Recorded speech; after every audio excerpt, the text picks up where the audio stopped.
What's going on, everybody, and welcome back to another episode of The Night Shift. I am your host, as always, Zach Hernandez, and today I'm super stoked to get into all things week one with you guys because we just got out of week one. Football season is finally in full swing. We're in it. We're here. And I am just super duper hyped to get into everything. Week one was pretty eventful, honestly. There was a lot going on in week one, a lot of storylines, a lot of different players playing well, some players playing not so well. So definitely a good amount of things to get into. So we are for surely going to hop into that. But before we do that, you guys can follow the podcast on so many different social media platforms. If you're watching this on YouTube, you can see this little scroller ticker here on the bottom with all the social media handles. So Instagram at the Night Shift Pod, TikTok. Nope, that's not true. Instagram at the Night Shift .pod, TikTok at the Night Shift Pod, Twitter at the Night Shift, 2 T's at the beginning, 2 T's at the end, and on YouTube at the Night Shift Pod. Now, in all the descriptions and in all the bios, there should be a link that takes you to the link tree, which has the links for everything. So it has the links to all the social medias, and it has the links to where to listen to the pod, right? So Spotify, Apple Podcasts, Google Podcasts. You can find us everywhere at the Night Shift Podcast, but hit up those link trees and you'll get all the information you'll ever need. And like I said, these are on YouTube now. So listen on YouTube, right? You can watch me. You don't have to just listen. You can watch me too. Kind of cool. Also been looking for some guests to hop on the show, right? I actually had a guest scheduled to come on tonight. But then last minute they weren't able to do it. So I'm running solo, which is totally cool. But if anyone ever wants to hop on the show, totally let me know and we'll definitely make it happen. All right. So what we're going to do here is a new segment. After every week, I'm thinking I'm going to start this up. I'm going to give you guys the good and the bad. So the good and the bad from week one. And I'm just going to kind of rapid fire through this. My top 5 good from week one and my top 5, I guess you could say bottom 5 bad from week one. And I'm not going to spend too much time here. I'm just going to give you a little short overview of a couple good things and a couple of bad things from week one. And then after that, I'm just going to get into a bunch of different topics. Got a couple of things I want to touch on today. So we'll get into a couple of things after that. But we're going to start with the good and the bad from week one. Okay, these are in no particular order. No order in particular. I just threw it together, top 5, bottom 5. So don't think I'm ranking these. I'm not. But these are the good. We'll start with the good, starting with Baker Mayfield. Yeah, Baker Mayfield looks good. Okay, the Bucks, they won 37-20 against the Commanders pretty convincingly. Mike Evans, Chris Godwin, both played very good games. Both were targeted a lot. Okay, Mike Evans ended with, I think it was around 61 yards, had 2 touchdowns. Godwin had a good amount of yards. He was playing in the slot, which is different because he's been a slot receiver in the past, and now they got him in the slot, and he was thriving. And I think it's a good thing. I think we're going to see Chris Godwin thrive a lot more in this offense. And that's especially going to happen when Baker Mayfield is diming it up. Okay, so the Bucks overall is a good. They were part of the good, but I just left it here for Baker Mayfield because that guy was tearing up this Commanders secondary. Okay, 289 passing yards, 4 touchdowns, leads the league in touchdowns right now. Baker Mayfield does 4 touchdowns, not a single interception. He was looking really good. 24 of 30 on completions. Baker Mayfield was slinging the football. I watched a whole lot of that game, and everything was just looking smooth with Baker Mayfield. He was diming up Mike Evans and Chris Godwin. A couple of nice long balls, threw a beautiful ball to Evans, and Evans made a spectacular play on it in the end zone for Evans' first touchdown in the game. Baker Mayfield has turned into a legit quarterback. I'm here to say it. I hope other people are acknowledging that because Baker Mayfield has turned into a legit quarterback in this league, somebody who will be a top quarterback, somebody who's not just floating around like Mayfield kind of with the Browns. It got ugly. But no, he's a Tampa Bay Buck. He found his home in Tampa and he's looking good. So Baker Mayfield's part of the good. The next is Derek Carr. Derek Carr, 3 touchdowns, 200 yards, absolutely dismantled the Panthers. It was 47-10 was the final score. And oh my gosh, I mean, Derek Carr, that guy looked great. for you guys on the pod who have listened to this for a while and just know me, they know that I've had some opinions about Derek Carr in the past about how, back when the season where they when they traded for Devontae Adams, I was really high on Derek Carr, and I thought Derek Carr was going to be a top like 10 quarterback in the league. It got ugly after that. Derek Carr looked good. Okay. The Panthers defense sucks. Like it's worse than I thought. I thought their defense coming into the year wasn't going to be horrible. No, it was bad. The Panthers defense was not good. So we'll see how Derek Carr does next week. But I think they're playing. Actually, I'm not exactly positive on who the Saints are going to be going against next week, but they're going against Dallas. So that's definitely a better matchup, worse matchup for Carr. But anyways, Derek Carr was looking really, really good. Put up 3 touchdowns, not a single interception. He was diming up his receivers. Derek Carr was looking fire. So shout out to him, part of the good list this week. Next, we got on the Friday night game, Saquon Barkley. Saquon Barkley was the best looking running back of the week. And coming into the year, I didn't know exactly what to expect, right? Saquon Barkley has had his career with the Giants, hasn't looked he's obviously looked good. He's been an elite running back, but been hurt. Tough offensive line makes it not easy to produce in an offense like that, right? So here's Saquon Barkley in his first season with the Philadelphia Eagles, and he thrived. That offensive line was opening up holes all over the place for him. He was breaking tackles. Saquon was caught a 20-yard touchdown pass. I mean, he was just everywhere. Ended with 3 touchdowns, 109 rush yards, and 23 receiving yards. And they end up beating the Green Bay Packers in a really good Friday night game, although don't even get me started on the field conditions because that was ugly. That game probably should have never been played in Brazil. But no, Saquon Barkley, fantastic. Probably the best running back of the week. I'm pretty sure he had the most fantasy points out of anybody this week. So Saquon, definitely part of the good here in week 1. The 4th guy in my good category is Sam Darnold. How weird. I'd have never said that, okay? Listen, I'm not getting on a Sam Darnold hype train or anything. I'm very far from that. And do I think Darnold will come back down to earth? Of course I do. I'm not high on Sam Darnold, but I'm not going to sit here and take away from what he did yesterday. This is being recorded. No, not yesterday. 2 days ago. This is being recorded Tuesday night. Y'all are probably hearing this Wednesday morning or afternoon, I should say. But I'm not going to take away what Sam Darnold did. It's the Giants defense. I know, again, another not good defense going against. But Darnold, he started the day 12 of 12, completed his first 12 passes. Ended the day 208 passing yards with 2 touchdowns. Did have an interception.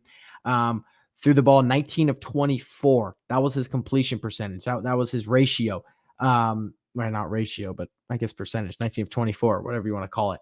And they end up crushing the Giants 28-6. Darnold looked good. He found Justin Jefferson. My biggest critique of the Minnesota Vikings coming into the season, especially of guys like Justin Jefferson in terms of fantasy football value, was Sam Darnold. He's the guy who's throwing him the football. And it's tough to trust a guy. It's tough to trust an offense with a guy like Sam Darnold, who is leading the show, right? Throwing the passes. So I was not high on him, but Darnold looked really good today and Sunday.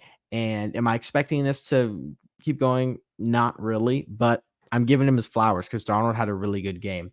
And hey, if Justin Jefferson, listen, Darnold's a guy who's relying on heavily on that first read. Okay. If the first read's not there, could be ugly. And hey, it's the best guy in the league, arguably, to have as your first read, Justin Jefferson. So Jay Jettis can keep getting open like that. It could be an interesting season for the Vikings and Sam Darnold. My last guy is Jim Harbaugh. Kind of an interesting pick here. They end up beating the Raiders after going down. They were down 7-0, I think. The Raiders might have scored the first 7-3 in the first quarter. And they scored a decent amount in the end. It was 22-10 was the final score. Harbaugh found his way. Okay. Didn't need to pass the ball much. He found J.K. Dobbins, a little diamond in the rough there, who I was kind of high on coming into the year because I was like, listen, J.K. Dobbins was good in Baltimore. He was just always injured.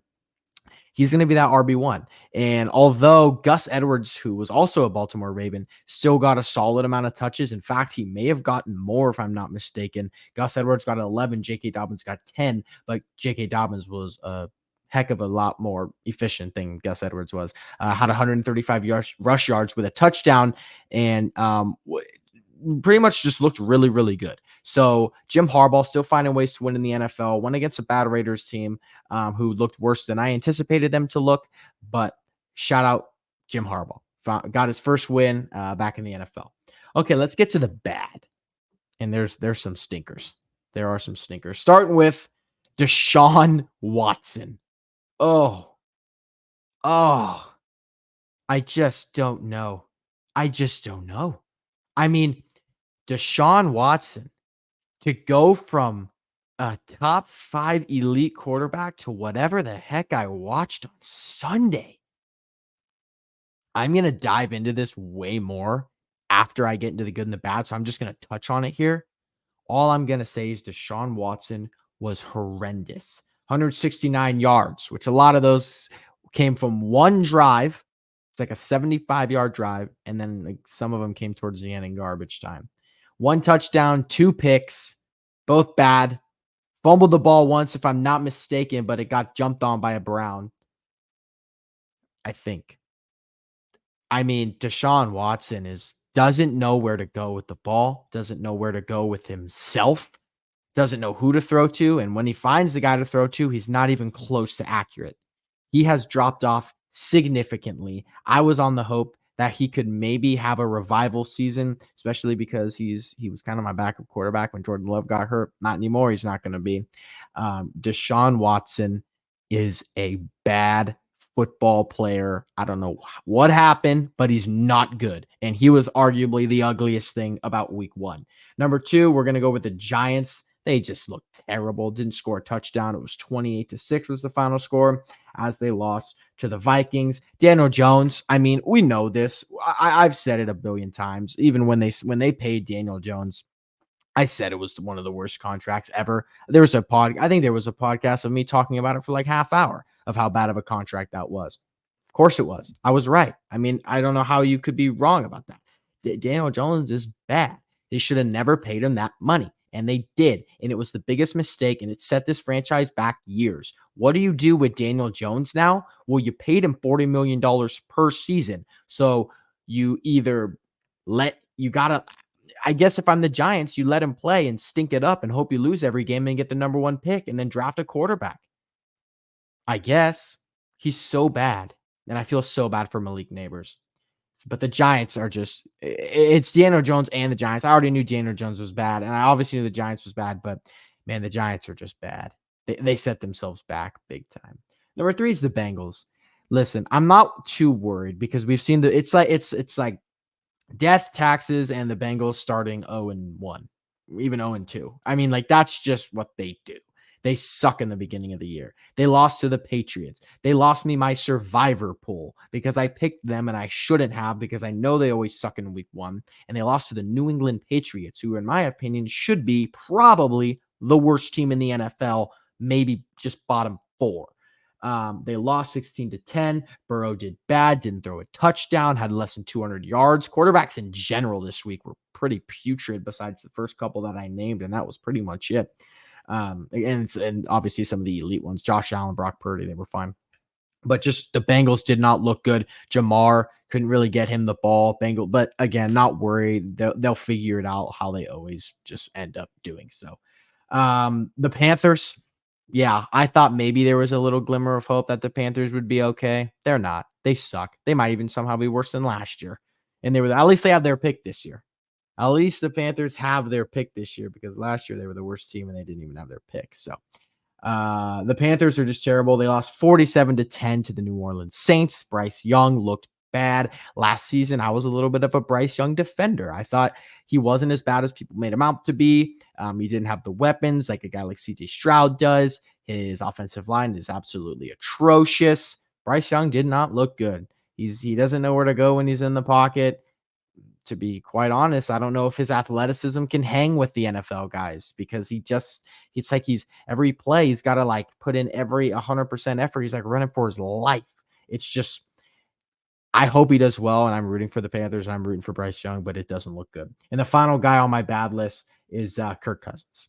The Falcons offense was not good. The Falcons offense was surprisingly terrible. Kirk had 155 yards, only threw for 1 touchdown, which was to Kyle Pitts. Shout out Kyle Pitts, who's on my fantasy team. 3rd rated tight end this week.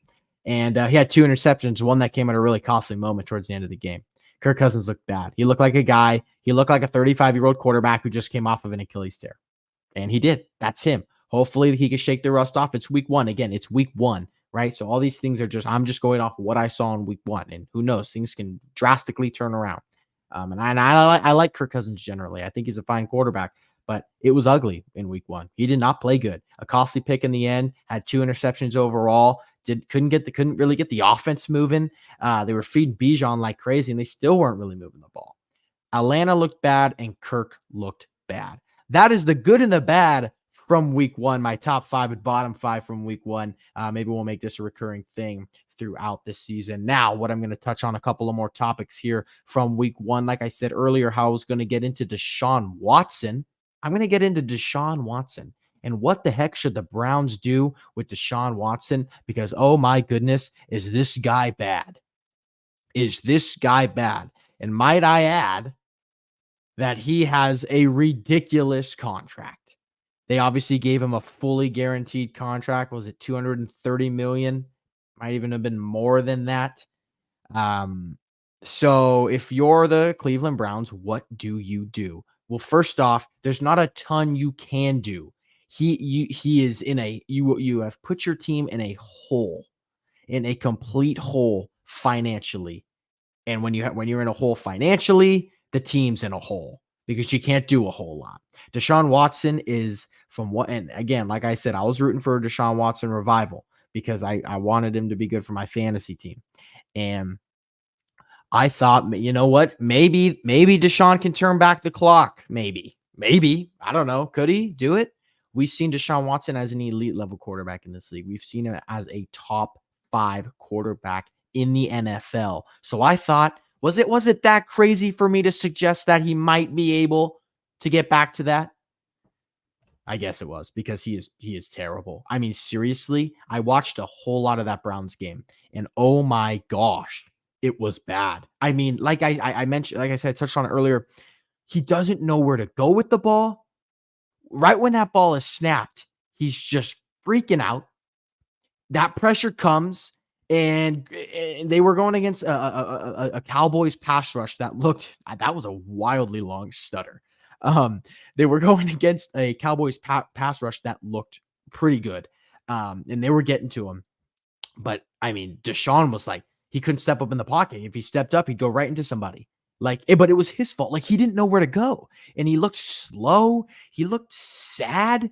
Like, he looked like every time the camera panned to Deshaun Watson, it was just like he was like sad the whole time.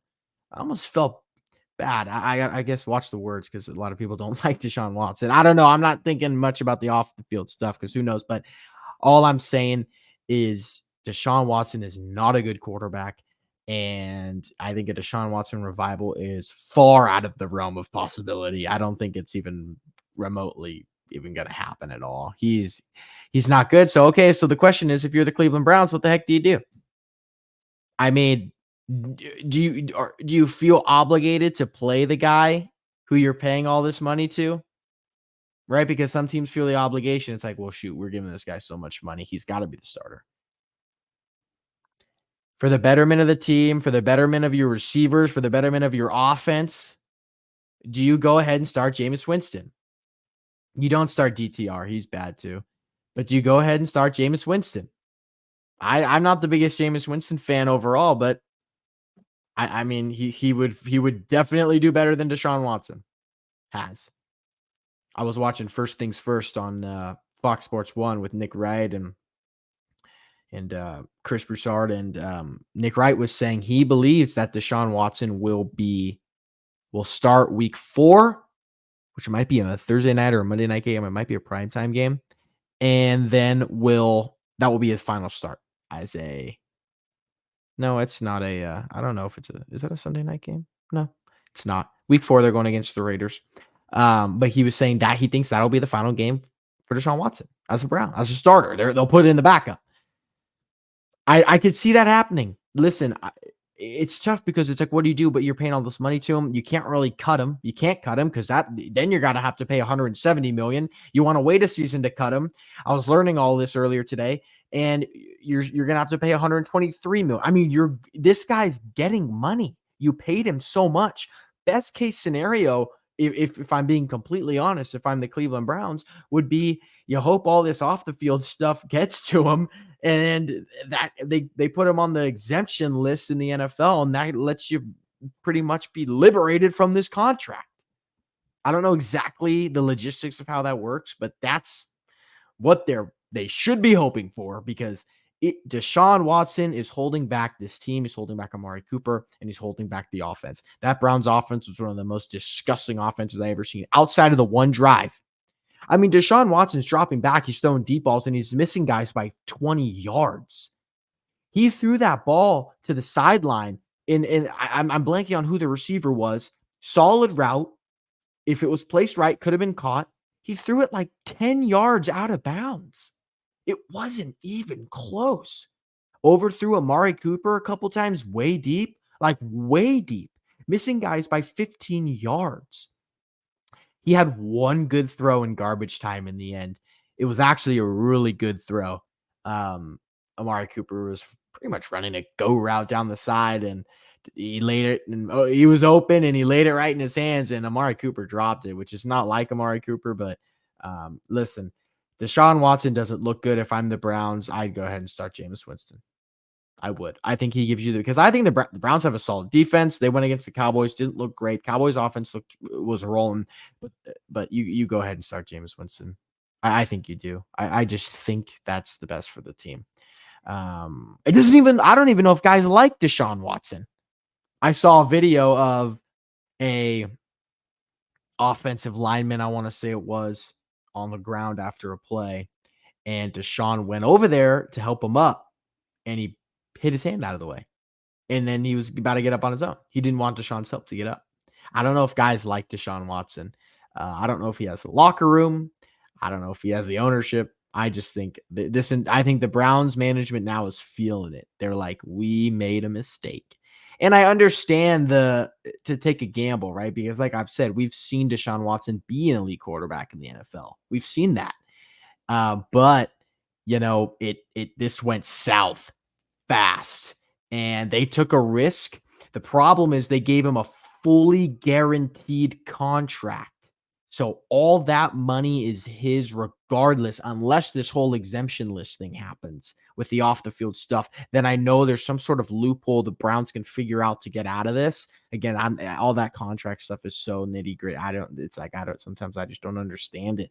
But I mean, there's a way, but this is a guaranteed contract for a guy who's playing dang near as bad as Daniel Jones. Like Deshaun Watson has gone from a top 5 quarterback to a literal bottom 5 quarterback who shouldn't even be starting anymore. That's how bad he is. And I was kind of like, you know what? I had a little faith, like, man, he could turn back the clock, give him a little time. It ain't happening.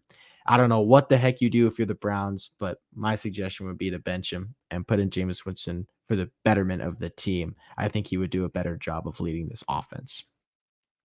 Okay.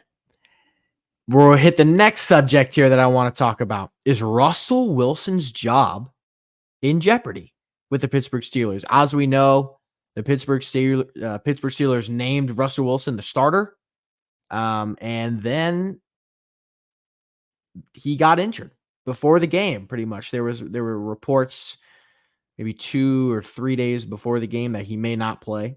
And obviously, they have Justin Fields. They signed to both of them. They traded for Justin Fields, signed Russell Wilson in the offseason.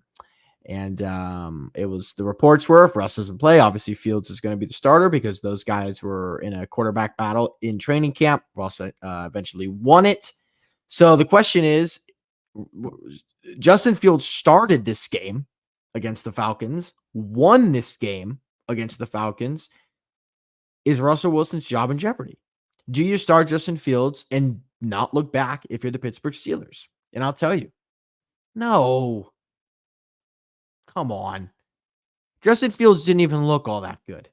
He didn't look horrendous, but he didn't look all that good. Justin Fields is a running back.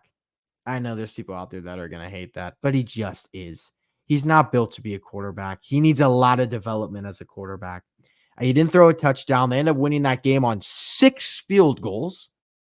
Yep, Boswell nailed them all. Um, Threw for 156 yards, no touchdowns, no picks. Had 57 rush yards. He's a good runner, man. He is, and he's got that for him. But when it comes to being a complete quarterback and a passer, no. His job, Russell Wilson's job is not in jeopardy. It shouldn't be in jeopardy. Listen, I know people are like, well, Justin Fields might be the future. And if Justin Fields is if they're banking on Justin Fields to be the future and you want to develop him, okay. But I think the Steelers have a good team. We've seen that. They make the playoffs. They often lose in the first round. They don't end up having losing records because it's Mike Tomlin's Steelers with a really, really, really, really, really, really, really good defense and TJ Watt leading the pack there. This is a good team, and I think a team that could make somewhat of a little bit of noise if they have a good quarterback. And now they got two guys, and Justin Fields started week 1 and ended up beating the Atlanta Falcons, who looked terrible, by the way. And people are questioning if Russell Wilson's job's in jeopardy. It shouldn't be. Russell Wilson is still a better quarterback in this situation. I don't care about his Denver days. That was a disgusting situation in itself. Russell Wilson is a Super Bowl champion. I've seen that guy absolutely shred it up. He just tears it up. Okay, that guy has had his moments. Is he as good as he used to be? No. But I still have confidence in Russell Wilson. I think he is currently the better quarterback than Justin Fields. He should not be the backup to Justin Fields as long as he is healthy. Now, if Russell Wilson is injured week 2 and they throw Justin Fields out there and that guy goes off for 4 touchdowns, no interceptions, leads the Steelers to a phenomenal victory, maybe you'd change my mind a little. It'd be just one game, but it'd give me a little Justin Fields hope that maybe he's learning something. He won this game without throwing a single touchdown, and they played against the Falcons, who were terrible. They didn't win this game because of Justin Fields. They won this game because of the defense. The offense wasn't even moving the ball all that well. So I am not gonna sit here and say that Russell Wilson's job's in jeopardy because it's not. And it should not be because he is still the better quarterback. And I would still 1,000,000,000 times out of 1,000,000,000 rather have Russell Wilson be the guy taking the snaps for my team over Justin Fields. I think that's valid. Um, a lot of people are not super duper high on Russell Wilson anymore because of the Denver days, because of what we saw with the Denver Broncos. And I'm sorry, but I'm that's just not me. I don't think that situation was good. And the Sean Payton offense didn't work out for him. They didn't really have much to help him out. And I still think I'm not saying Russell Wilson's throwing it back to his Seattle days and he's a top 3 quarterback in the NFL and he's winning Super Bowls. All I'm saying is that I still think he can be a good quarterback in this league. I think the Steelers with George Pickens. I mean, dude, George Pickens has been working with Kenny Pickett his whole career. I mean, come on. Kenny Pickett is he's probably worse than Deshaun Watson. I mean, that's close. Ugh, Kenny Pickett's bad.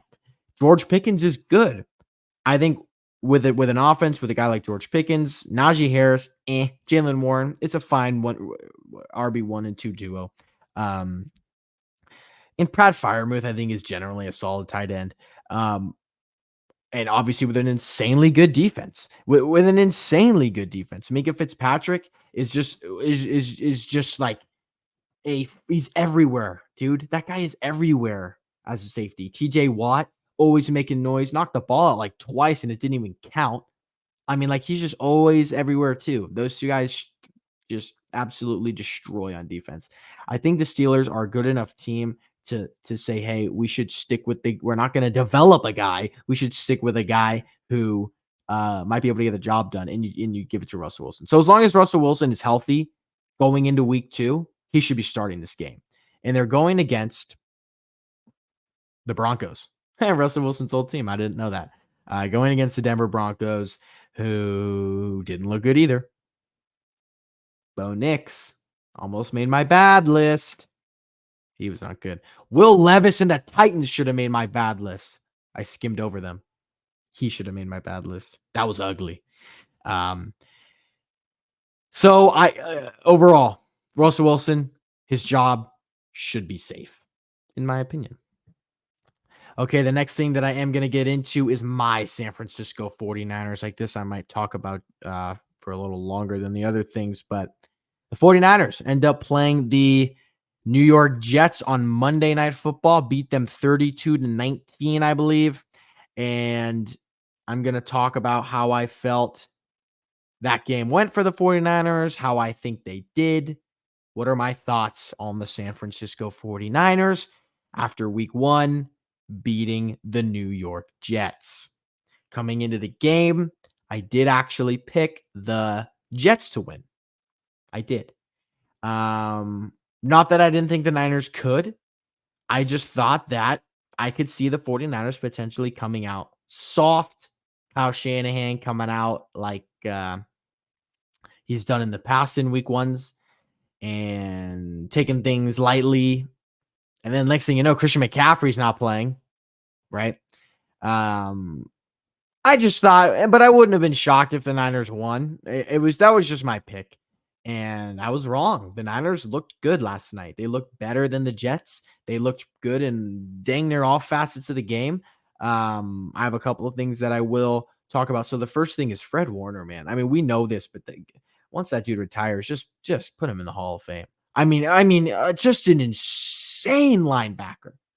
Always making a play, always everywhere. Just when you think Breece Hall or whatever running back is going to break out for a run, here's Fred Warner. Bang. That guy is so darn good at what he does. So I think that I wanted to just give him a shout out. Starting at the beginning of this game, I thought the 49ers offense looked bad. I mean, it did objectively. They went 3 and out. Then they got the ball back because of a fumble from Breece Hall. Didn't get a first down, went 1, 2, 3, kicked a field goal. Jake Moody, who went 6 for 6 on field goals. Wild. The offense looked pretty bland. It looked unprepared. It looked undisciplined, honestly. Like they were miscommunicating. There was a couple plays where Debo messed up the route. So in the beginning, it wasn't looking good. And the only positive thing to come from it, well, I'm not going to say that. The offense was not looking good in the beginning of the game. Had a couple of concerns. I've seen Shanahan come out slow before. Takes him a second to pick it up. Okay. Then things started to roll. Things started to roll once they started to feed Jordan Mason and stop feeding Debo Samuel. Listen, I like Debo Samuel. You know who loves Debo Samuel? Kyle Shanahan. He loves him. He's obsessed with him. I think he was a little too obsessed with Debo Samuel yesterday because that guy was just getting too many carries. And it was like Debo, Debo, Debo, Debo, Debo. That's what it felt like. And I was like, man, it is 3rd down. How about that 3rd down trick play that Kyle tried to pull out of his butt? 3rd down. And how about you trust your quarterback? Spread the ball around. And no, they did a trick play. Oh, we're going to give it to him. Oh, we're going to give it to him. Oh, and then you lose like 7 yards. I mean, that's, Kyle likes to get cute, likes to get fancy. That's what he likes to do. Doesn't really tend to work all that often. Shanahan was feeding Debo like crazy, and I wasn't for it. That was my biggest complaint early on. And then he kind of stopped. Not he stopped entirely because Debo was still catching the ball. Ended with 9 targets, 5 receptions, 8 carries for 23 rush yards, had 54 receiving yards. I mean, he had a good game, and that's fine to give the ball to Debo. He's a playmaker. But the way he was just giving it to him over and over and over again. I was like having this obsession with Debo. It's like, I got to give it to Debo. I got to give it to Debo. Like, dude, Kyle, relax. Spread the ball around. Jordan Mason looks great. You still have George Kittle. Brandon Ayuk. He actually had his flaws. Jawan Jennings. I mean, come on. Finally does that, and the offense starts rolling. Towards the end of the second quarter and the second half mostly, the offense was absolutely rolling. And here's a big reason for it. The offensive line was the biggest shocker for me. I mean, they weren't bad. The 49ers tend to run behind Trent Williams, which makes a whole lot of sense because he's probably the best tackle in the game. He is the best tackle in the game. He's just the best lineman overall in the game, offensive lineman. And they tend to run behind him because that's what you do when you have the best offensive tackle in the game. You run behind him. They run to the left. Dominic Pooney, right? The 49ers drafted him this year. They drafted him this year in the 3rd round. And that guy looked good. I mean, like steal of the draft type good. He had his moments, but man, he was opening up holes for Jordan Mason. Pause. But he totally was. And he was a huge part. The offensive line in general looked better besides Colt McKivitz. That guy's got to go. We all knew that though. But Dominic Pooney was looking really, really good for the 49ers. And it gives us hope. Can we have a run game where we can go both sides? Because generally it's straight behind Trent. It's a little fake to the right, or then go left behind Trent. It's like you got to end up behind Trent. And there's times where they go right and it ends up working out. I'm sure there are times that we can find, but generally it's not been good. But now, listen, it's week 1 in the Jets defensive line. And Quinnen Williams is a great player. I love Quinnen Williams. But they have some questionable pieces, some former 49ers, right? Javon Kinlaw is a Jet. Solomon Thomas is a Jet. Questionable. But Dominic Pooney looked really good. And this is a really good sign for 49ers fans that if they have a competent right tackle, I mean, if they have a competent right, I guess he's the right guard, huh? Because McKivitz is he plays that right tackle, which honestly, dude, that's just ugly. But what I was going to say was Dominic Pooney was looking good. He was looking really, really good. And it's a really good sign if the 49ers have an offensive lineman that looks good outside of Trent Williams. Huge for the 49ers. Absolutely huge. One thing I want to say is Brandon Ayuk, terrible. Dropped 2 wide open balls. One was a touchdown. One was a first down. That touchdown pass should have been caught. Brock Purdy placed that ball in the perfect spot it could have been. And it was like a phenomenal throw. And Brandon had to dive for it. And he dropped it. Hit him in the hands. Would have been a touchdown, but he dropped it. See, that's what happens when you miss training camp. When you cry for all this money in the offseason, you cry. You hold out on training camp. You hold out. And then last second, you take the deal that was already on the table like 2 or 3 weeks ago. Realize, oh yeah, I am playing for a pretty good team. I should probably suck it up. Miss all of training camp. Here you are week 1. That's what happens. Go to training camp so you can catch the football. Should have been caught. $30 million. I saw people on Twitter saying, should have been cut, but this shouldn't be a drop. It's a drop. He's a $30 million wide receiver. That should be caught 10 times out of 10. You want the big time bucks? You want to be hanging around the big guys like A.J. Brown and Justin Jefferson and Jamar Chase, who's about to get a bag, and Tyreek Hill? You catch that ball every time. Brandon Ayuk was getting on my nerves last night, just a little bit. So, and Jordan Mason again looked really, really good. It sounds like Christian McCaffrey has an Achilles problem. It sounds like Kyle said it was tendonitis. What do you do if you're the 49ers? You rest him.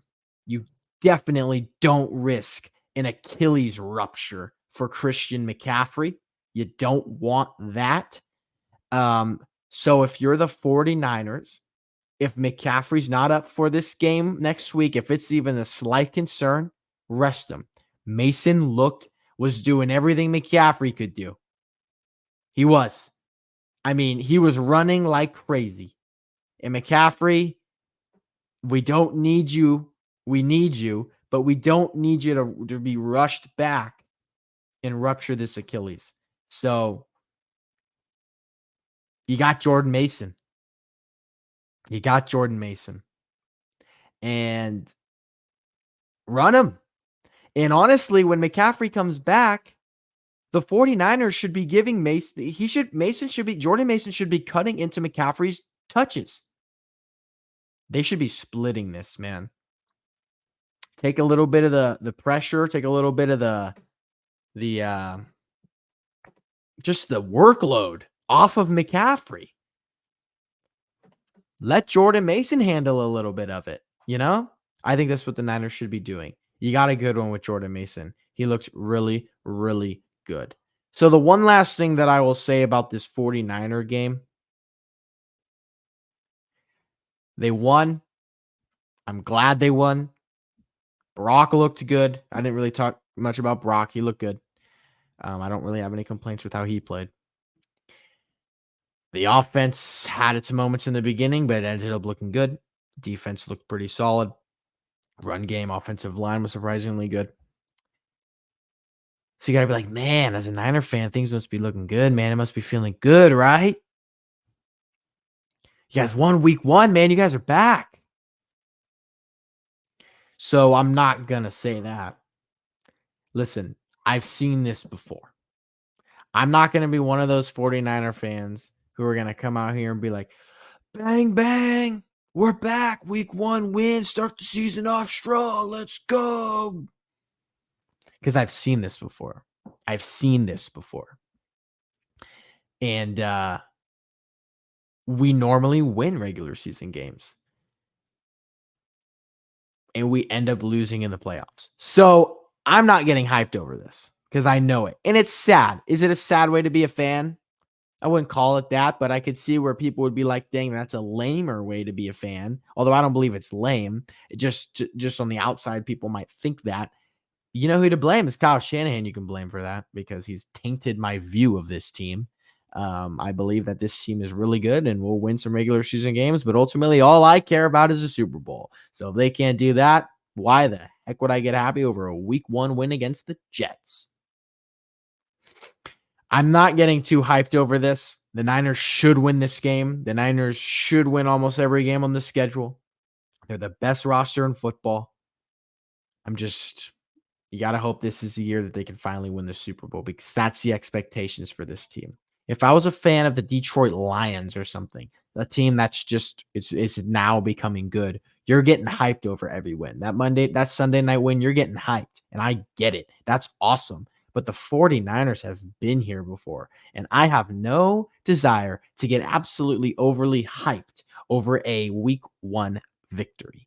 Just not me. I need this team to actually show me that they can win a Super Bowl. And when they're hoisting up that Lombardi trophy, I will get hyped. That is the moment I will get hyped. Until then, not going to overreact. This is a good team. We know this. We've seen this. They should be winning these games, and they are. And I'm glad. I'm not mad. I'm glad they're winning these games, but I'm not overreacting. They have to win a Super Bowl for me to be satisfied with this team because they've made it so many times, yet they can't finish the job. The final thing I'm going to talk about today is a little fantasy football action. Okay, I got a couple of names here of guys who had very underwhelming week 1s in fantasy football. And the question is going to be, should we panic? Should we panic a lot? Should we panic a little? Or should we just not be concerned about it? Is it time to hit the panic button on these players for fantasy football, starting with, I don't know why I said fantasy football. Like I really emphasized the T. That was pretty, I don't know why I did that. Didn't super emphatic. Anyways, name number 1, Amari Cooper. Touched on him earlier because we touched on Deshaun Watson. Ended the game with 2 receptions for 2 receptions for 16 yards. He had 9 targets. 2 receptions, though. Ended with 2.6 fantasy points. I'm talking all this in half PPR formats, by the way. Is it time to panic for Amari Cooper? The targets were there. 9 of them, right? He's clearly the best wide receiver on the Browns, although he dropped that deep ball. Shouldn't have done that, but he did. Is it time to panic? Yes, it is. If they keep Deshaun Watson in, it is time to panic because he'll have one game or two games maybe, but this guy does not look good enough to get Amari Cooper the football. A consistent amount throughout the season. So if I'm Amari Cooper fantasy managers, sure, it's time to panic. Whoops. Didn't mean to drop that. Get him on your bench until we figure out he can be a consistent lineup piece. Mark Andrews is the next guy. Should we panic about Mark Andrews? Ended the game with 2 receptions for 14 yards. Half PPR formats got him to 2.4 fantasy points. People are going to be like, it's time to panic big time because you know why? His job has been taken by who? Isaiah Likely. 9 receptions, 111 yards, and a touchdown into a 21.6 fantasy points. The number 1 tight end of the week. Isaiah Likely, the backup to Mark Andrews. I'm putting Mark Andrews on the slightly concerned list. Not fully concerned, not as bad as Amari Cooper, but just a little. Mark Andrews has been the guy there for years. I have trouble believing that they're just going to abandon him after a really good Isaiah Likely game in a very bad Mark Andrews game in week 1, opening night against the Chiefs. I'm sorry. I know Mark Andrews is older than Isaiah Likely. I know he is more injury prone than Isaiah Likely. I have trouble believing that the Baltimore Ravens would just give up on him after all this time. He's been the number 1 guy there for so many years. It's slightly concerning, but it's not as terrible as some people are making it out to be. Mark Andrews managers, don't freak out yet. Just a little. Let's move on to Marvin Harrison, who arguably had the single most disappointing rookie debut ever. 1 reception for 4 yards. Didn't even crack 1 point. Ended at 0.9 in half PPR formats. That was really ugly. I mean, the Arizona Cardinals posted up 28 points. You would think that Marvin Harrison had to do with a lot of that, or at least a little bit of it. He had nothing to do with that game. Kyler Murray had him wide open towards the end of the game on that one of those final plays, and he didn't see him and he missed him. And that would have been a touchdown, so he wouldn't probably be on this list, but it would have been skewed. Is it time to panic about Marvin Harrison? I'm not saying panic just yet. Listen, Marvin Harrison had a bad week 1, bad rookie debut, but I'm not pushing the panic button. This dude was drafted so high for a reason. The Cardinals love this guy, and I'm not going to say – I don't think the Cardinals are just going to not use him. I'm not panicking over Marvin Harrison. I still think he'll be a valuable fantasy asset moving forward, whether that starts in week 2 or whenever. I don't think it's time to panic about Marv. Okay, we're going to hit Dalton Kincaid. Is it time to panic about Dalton Kincaid? A lot of people were saying, man, this guy's a league-winning tight end. League winner, Dalton Kincaid. Ended the game with 1 reception for 11 yards. 1.6 fantasy points on the day. Another situation, it was the same game. The Buffalo Bills put up 34 points. You would think Kincaid had something to do with it. He didn't. Interesting. Am I panicking on Kincaid? I'm not going to panic on Kincaid just yet because Dalton Kincaid had a good end to his year last year. He was a solid tight end. I still believe he'll have a solid role in this offense with the lack of receivers. I mean, Josh spread the ball around a lot this game, kind of equally to a bunch of different players like Keon Coleman and Khalil Shakur. Like all these guys are going to be getting the ball a little bit. I think Dalton Kincaid's going to be in that mix. He might be one of the more trustworthy wide receivers. He's not a wide receiver, but trustworthy pass catchers on the Bills. I'm not worrying too much about Dalton Kincaid just yet. Now, if he keeps this up for the next 2 weeks, yes, I'd throw some worry in there, 100%. But after week 1, let's take it slow, Kincaid owners. I don't think it's crazy. I don't think it's worth it to give up on him just yet.